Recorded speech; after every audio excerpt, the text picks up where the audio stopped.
আসসালামু আলাইকুম। আপনারা সবাই কীরকম আছেন? আমি আলহামদুলিল্লাহ ভালো আছি, আল্লাহ ভালো রাখছে। নতুন পানির টাটকা মাছ দিয়ে আজকে অল্প মাছ দিয়ে দুইটা তরকারি রান্না করলাম।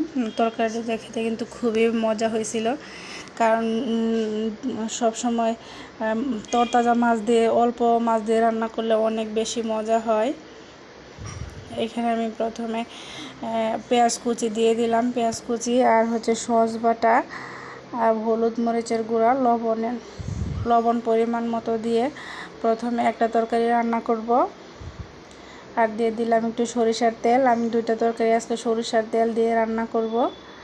ছোটো মাছের তরকারি সরিষার তেল দিয়ে রান্না করলে অন্য লেভেলের একটু মজা হয়, খুবই মজা হয়, খেতে অন্যরকম হয়। এখন আমি মাছগুলা দিয়ে দিব, দিয়ে সুন্দর মতো কচি লতি দিয়ে দিলাম।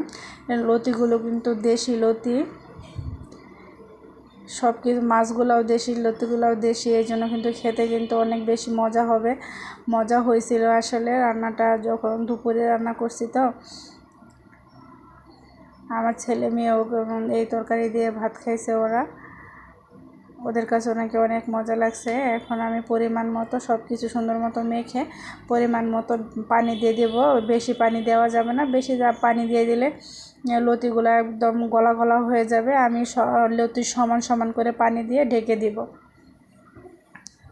আমার মোটামুটি তরকারিতে বলক উঠে গেছে। এখন আমি কাঁচামরিচ দিয়ে দিব, আর একটু সস বাটা ছিল, এটা দিয়ে দিলাম।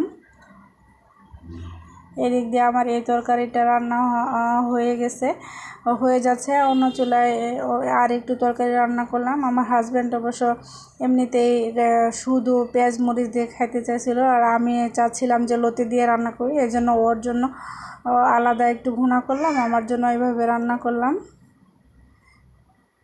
খুবই মজা হয়েছে। ওই তরকারিটাও আমি এইভাবে মেখে সরিষার তেল দিয়ে সুন্দর করে রান্না করছি, খেতে ওই তরকারিটাও অনেক মজা হয়েছিল। তরকারিটা কিন্তু আমার হয়ে গেছে, কোনো পানি নাই। এখন নামাই নিব। তরকারির কালারটাও কিন্তু সুন্দর হয়েছে, সবজিগুলোও সুন্দর হয়েছে, একটা সবুজ সবুজই রয়ে গেছে। এই তরকারিটাও আমার হয়ে গেছে, এদিক দিয়ে এই তরকারিটাও হয়ে গেছে। সবাই ভালো থাকবেন, আল্লাহ হাফেজ।